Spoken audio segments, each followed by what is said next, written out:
سلامونه دوستانو، په دې هیله چې ټول به راته روغ او جوړ سي. افغان لوبغاړي نن په لیکونو کې ډېر ښه وځلېدل.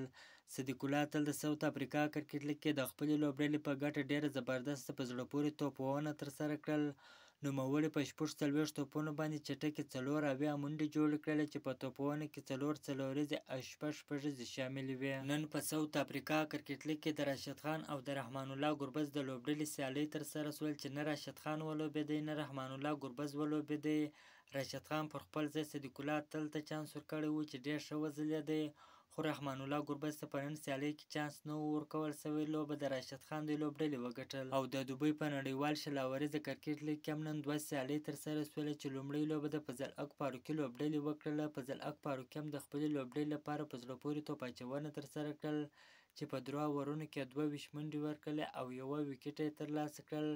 فضل حق فاروقي د دوبۍ په نړیوال شلاوریز کرکټ لیګ کې ډېرې په زړه پورې سیالۍ ترسره کړې دي چې تر ټولو مخکښ ویکټ اخیستونکی فضل حق فاروقي دی.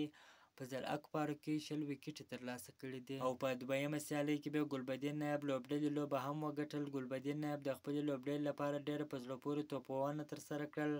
په 25 توپونو باندې چټکې 40 منډې جوړې کړلې چې په توپونو کې 3 څلوریزې او 3 شپږیزې شاملې وې. د هند د انګلند کرکټ ملي لوبډلې ترمنځ 5مه شلاوریزه سیالۍ هم د هند لوبډلې په ګټه پای ته ورسېدل. په دغه سیالۍ کې د هند لوبډلې ډېره په زړه پورې توپونه ترسره کړل چې د نورو لوبغاړو په سوځېدو سره په پوره 20 اورونو کې 240 منډې جوړې کړلې.